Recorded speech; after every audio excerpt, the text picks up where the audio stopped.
Hello అండి. అందరికీ namaste. Welcome to Velpula's kitchen. నేను మీ సింధు. ఈరోజు వీడియోలో నేను రెగ్యులర్‌గా చేసే రెగ్యులర్‌గా ఇంట్లో చేసే బొబ్బట్ల రెసిపీని మీతో షేర్ చేయాలి అనుకుంటున్నాను. ఈ బొబ్బట్లు చెయ్యాలి అంటే పప్పు నానబెట్టాల్సిన పని లేదు. పిండి నానబెట్టాల్సిన పని లేదు. ఇన్‌స్టాంట్‌గా అప్పటికప్పుడు చేసుకోవచ్చు. ఇన్‌స్టాంట్ బొబ్బట్లు అంటే కొబ్బరి బొబ్బట్లు లేదా కోవా బొబ్బట్లు అనుకుంటున్నారా? కాదండి. పూర్ణం బొబ్బట్లు మనం ఇన్‌స్టాంట్‌గా చేసుకోవచ్చు. చాలా మెత్తగా, మృదువుగా 2, 3 రోజులైనా ఫ్రెష్‌గా ఉంటాయి.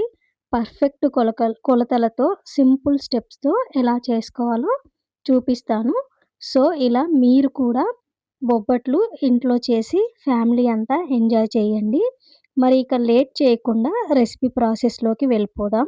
అలానే మీరు గనక మన ఛానల్‌ని ఫస్ట్ టైమ్ చూస్తున్నట్లయితే సబ్స్క్రైబ్ చేసుకోండి. మీ ఫ్యామిలీ, ఫ్రెండ్స్ అందరికీ కూడా షేర్ చేయండి. ఇలానే సపోర్ట్ చేస్తూ ఉండండి. ఇక ప్రాసెస్ ఏంటో చూసేద్దాం. ముందుగా బొబ్బట్లకి పిండి కలుపుకోవడం కోసం ఒక గిన్నె తీసుకోండి. గిన్నెలోకి ఒక గ్లాస్ దాకా గోధుమ పిండి కానీ, మైదా పిండి కానీ వేసుకోవచ్చు. నేనైతే మైదా పిండి వేసుకుంటున్నాను. వీటిని అచ్చంగా గోధుమ పిండితో కానీ, లేదా అచ్చంగా మైదా పిండితో కూడా చేసుకోవచ్చు. ఎలా చేసుకున్నా టేస్ట్ అనేది చాలా బావుంటుంది. ఇప్పుడు ఇందులోకి కొద్దిగా సాల్ట్ అయితే వేస్తున్నాను. ఒక హాఫ్ స్పూన్ వరకైతే సాల్ట్ పడుతుంది. అలానే పావు టీ స్పూన్ దాకా పసుపు కూడా వేసుకోండి.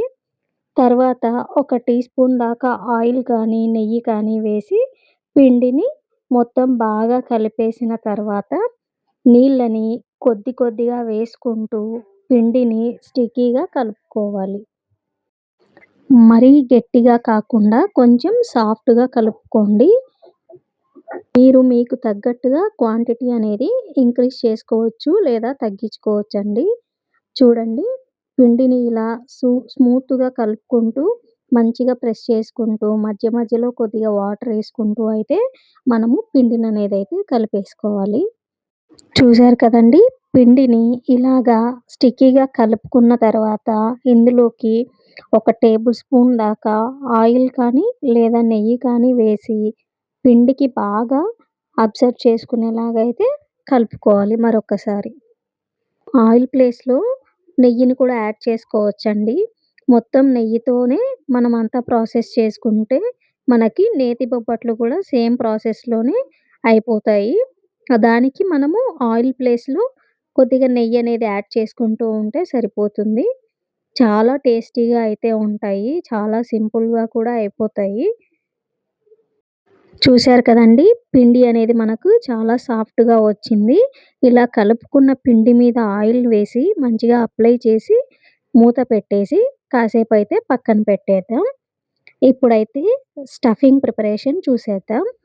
ఒక ప్రెషర్ కుక్కర్‌లోకి ఒక గ్లాస్ దాకా శనగపప్పు అయితే తీసుకుంటున్నానండి. అన్నిటికి ఒకటే గ్లాస్ కానీ, గిన్నె కానీ పెట్టుకుంటే మనకు మెజర్‌మెంట్స్ అనేవి చాలా పర్ఫెక్ట్‌గా అయితే కుదురుతాయన్నమాట.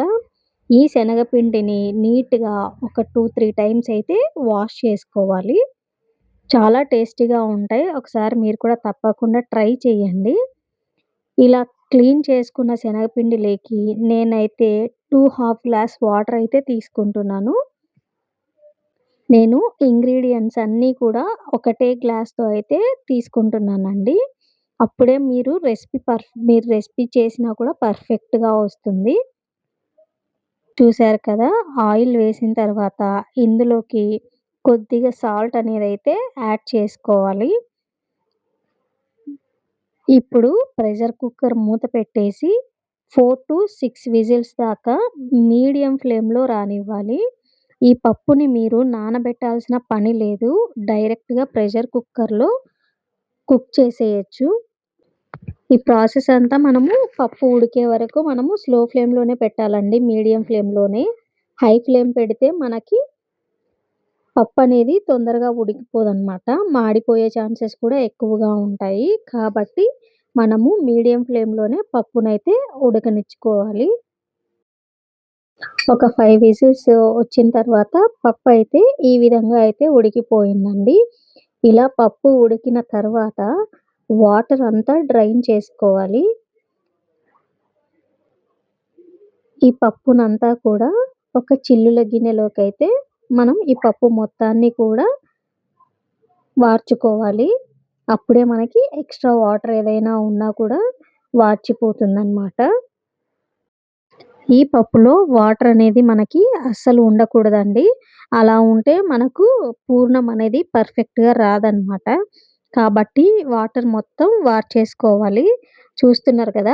ఇలాగా చిల్లులు ఉన్న గిన్నెలోకి పెట్టేస్తే మనకి ఎక్స్‌ట్రా వాటర్ అంతా కూడా పోతుందనమాట. చూసారు కదండీ! ఈ పప్పులో నుంచి వాటర్ అంతా కూడా నాకు సెపరేట్ అయిపోయింది. ఇప్పుడు ఒక మిక్సీ జార్ తీసుకొని అందులోకి కొద్ది కొద్దిగా ఈ పప్పు అనేది వేసుకుంటూ మెత్తగా అయితే గ్రైండ్ చేసుకోవాలండి. ఈ విధంగా మొత్తం పప్పునంతా కూడా మనము మిక్సీలోకి వేసుకొని గ్రైండ్ చేసుకోవాలి. చూస్తున్నారు కదా! చూపిచ్చే విధంగా అయితే మనము పిండిననేదైతే ఈ విధంగా అయితే చేసుకోవాలి. ఇప్పుడు మనము మంచిగా మిక్సీ పట్టేసుకున్న ఈ పప్పు పిండి ఏదైతే ఉందో, ఈ పూర్ణం పిండిని ఒక కడాయిలోకైతే మనం ట్రాన్స్‌ఫర్ చేసుకోవాలి. కొంచెం మందంగా ఉన్న కడాయి తీసుకుంటే బెస్ట్ అండి. ఇప్పుడు మనం చేసుకున్న ఈ మిక్స్చర్ ఏదైతే ఉందో దాన్ని మొత్తాన్ని కూడా కడాయిలోకి తీసేసుకొని అందులోకి నేనైతే ఒక 1 గ్లాస్ బెల్లం అయితే తీసుకుంటున్నాను. మీకు స్వీట్‌నెస్‌ని బట్టి మీరు తీసుకోండి. కొందరు ఎక్కువ తింటారు, కొందరు తక్కువ తింటారు కదా! ఒక గ్లాస్ అనేది పెట్టుకొని దాన్ని బట్టి మీరు కొలతనేదైతే తీసుకోండి. నేనైతే కొద్దిగా స్వీట్ కొంచెం ఎక్కువే వేస్తున్నాను కాబట్టి 1 గ్లాస్ అయితే తీసుకుంటున్నాను. లేదు తక్కువ కావాలి అంటే 1 గ్లాస్ తీసుకుంటే సరిపోతుంది. ఇప్పుడు వీటంతటి గూడా మంచిగా మిక్స్ చేసుకోవాలి. వీటన్నిటిని మంచిగా కలిపేసుకొని దీన్ని స్టవ్ మీదయితే పెట్టేసుకుందాం.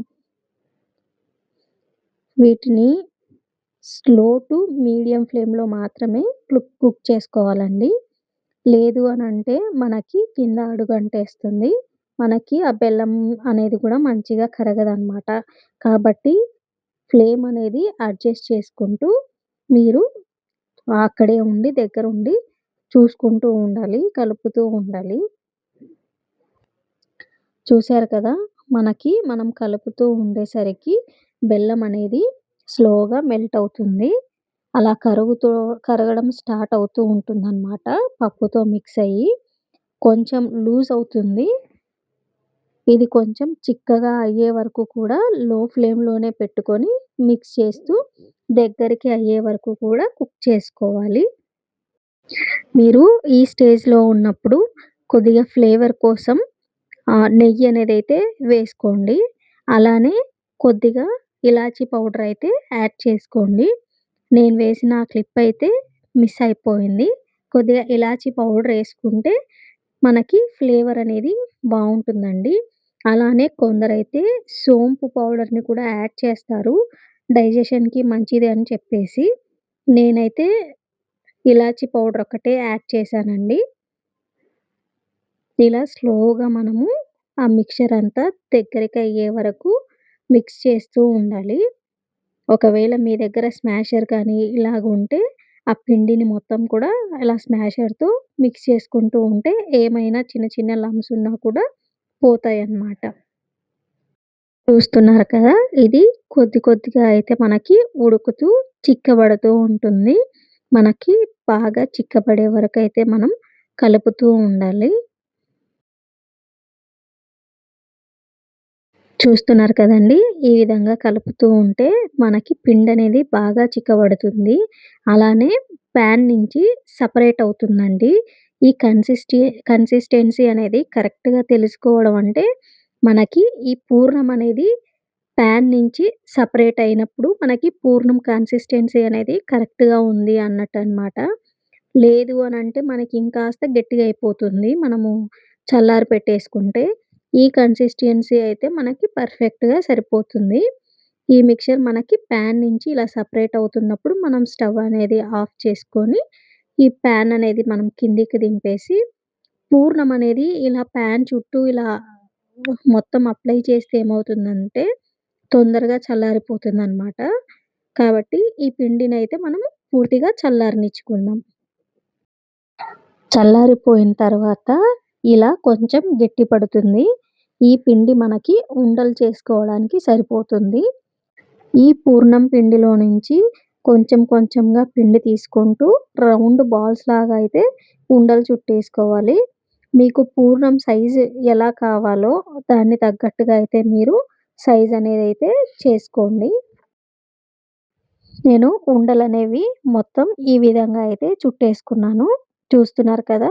చూపించిన విధంగా మీకు బొబ్బట్టు సైజు ఎంత కావాలి అన్నదాన్ని బట్టి మీరు ఈ ఉండలనేవైతే చేసుకోండి. ఇలా మనకు ఆ పిండిని మొత్తాన్ని కూడా మనము ఉండలుగా చేసుకొని పక్కన పెట్టేసుకోవాలి. సో, పూర్ణం రెడీ అయ్యేలోపు మనకి పిండి కూడా నానిపోతుంది. ఇప్పుడు ఈ పిండితో మనం బొబ్బట్లు తయారు చేసుకోవచ్చు. పిండిని ఒక్కసారి బాగా నీట్ చేసుకోండి. నీట్ చేసిన పిండిని అందులో నుంచి చిన్న చిన్న బాల్స్ లాగా అయితే కొద్ది కొద్దిగా పిండినైతే తీసుకొని బొబ్బట్లు చేయడానికైతే మనకు బయట బొబ్బట్లకి కవర్స్ అయితే దొరుకుతాయండి. నా దగ్గర ప్రెజెంట్ అది లేదు కాబట్టి ఇలాగా ఒక కవర్ అయితే తీసుకొని దానికి అప్లై చేసుకొని ఈ బొబ్బట్టుని మంచిగా ఈ విధంగా అయితే పిండిని ఇలా చేసుకొని అందులోకైతే మనం ఆ స్టఫింగ్ ఏదైతే పూర్ణం స్టఫ్ ఉంటదో ఆ స్టఫ్‌ని పెట్టేసుకొని బొబ్బట్లు మాదిరిగా అయితే ఒత్తేసుకోవడమేనండి. ఇలాగ మనము ఆ పిండినైతే పెట్టేసుకొని, చూపించిన విధంగా మొత్తం అంతా స్టఫ్ అనేది పెట్టేసుకొని, మనము పూర్ణం మనకి బొ బొబ్బట్లు ఏ సైజులో కావాలో ఆ సైజులో అయితే ఒత్తేసుకోవడమేనండి. ఇలా మనము ఆయిల్ అనేది అప్లై చేసుకొని, మంచిగా మనకి ఏ సైజ్ అయితే కావాలో ఆ సైజు వరకు మనం బొబ్బట్టుని అప్లై చేసుకోవచ్చు. ఇలాగ మనకి బొబ్బట్టు పెట్టిన తర్వాత దానిపైన ఇంకో కవర్ పెట్టేసి నీట్‌గా చేత్తో అలాగంటే మనకి పేపర్‌లాగా వస్తాయన్నమాట. చాలా సన్నగా అయితే మనం బొబ్బట్టుని చేసుకోవచ్చు. చూపిస్తున్న విధంగా అయితే. ఇదైతే చాలా ఈజీగా అయితే ఉంటుందండి. చూసారు కదా! ఈ విధంగా మంచిగా ప్రెస్ చేసుకొని మనకి ఎంత సైజు బొబ్బట్టు కావాలో ఆ విధంగా అయితే మనం చేసుకొని ఇక కాల్చేసుకోవడమేనండి. ఇప్పుడు పాన్ పెట్టేసుకున్న తర్వాత, మనము ముందుగా చేసిన బొబ్బట్టు పెట్టేసి, 2 వైపులా ఆయిల్ అనేది వేసుకుంటూ, దోరగా స్లో ఫ్లేమ్‌లోనే వేయించుకోవాలండి. చాలా టేస్టీగా ఉంటుంది. చూస్తున్నారు కదా! ఈ విధంగా అయితే మీరు నెయ్యితో కూడా కాల్చుకోవచ్చనమాట. నెయ్యితో కాల్చుకున్న టేస్ట్ బావుంటుంది. నేనైతే ఆయిల్‌తోనే ఫ్రై చేసుకుంటున్నాను. స్లో ఫ్లేమ్ పెట్టేసుకొని, మనకు బొబ్బట్టు సైజ్ ఎంత సైజ్ అయితే కావాలో ఆ విధంగా చేసుకొని, ఇలాగైతే మంచిగా ఫ్రై చేసుకోవాలి. చేసుకున్న వాటన్నిటిని కూడా ఎయిర్ టైట్ బాక్స్‌లో అయితే పెట్టేసుకోవాలండి. లేదు అనంటే ఒక ప్లేట్‌లోకి కానీ అలాగ తీసేసుకొని, దానికి మూత అనేది పెట్టేసుకుంటే మనకి చాలా సాఫ్ట్‌గా అయితే ఉంటాయన్నమాట బొబ్బట్లు. చూస్తున్నారు కదా! చూపిస్తున్న విధంగా అయితే మంచిగా ఫ్రై చేసుకోండి. చాలా అంటే చాలా టేస్టీగా ఉంటుంది. వీటిని నెయ్యితో కానీ అలా సర్వ్ చేసుకొని తింటే సూపర్ టేస్టీగా అయితే ఉంటాయండి. ఇంతేనండి. ఎంతో ఈజీగా మన టేస్టీ బొబ్బట్లయితే చాలా సింపుల్‌గా చేసుకోవచ్చు. వీటిని సర్వ్ చేసుకునేటప్పుడు కాస్తంత నెయ్యి వేసి సర్వ్ చేసుకుంటే చాలా టేస్టీగా ఉంటాయి. అలానే ఈ వీడియో గనక మీకు నచ్చినట్లయితే మన ఛానల్‌ని సబ్స్క్రైబ్ చేసుకోండి. ఇలాంటి మరెన్నో వీడియోస్‌తో అయితే మీ ముందుకు వస్తూ ఉంటాను. ఫ్యామిలీ మెంబర్స్‌కి కూడా షేర్ చేయండి. నెక్స్ట్ ఏ రెసిపీతో అయితే మీ ముందుకు రావాలని మీరనుకుంటున్నారో, ఆ రెసిపీని కమెంట్ చేయండి. ఆ రెసిపీని నేను తప్పకుండా ట్రై చేసి మీతో షేర్ చేసుకుంటాను. అలానే మన ఛానల్ మీద ఒక కన్నేసి ఉంచండి. Thanks for watching.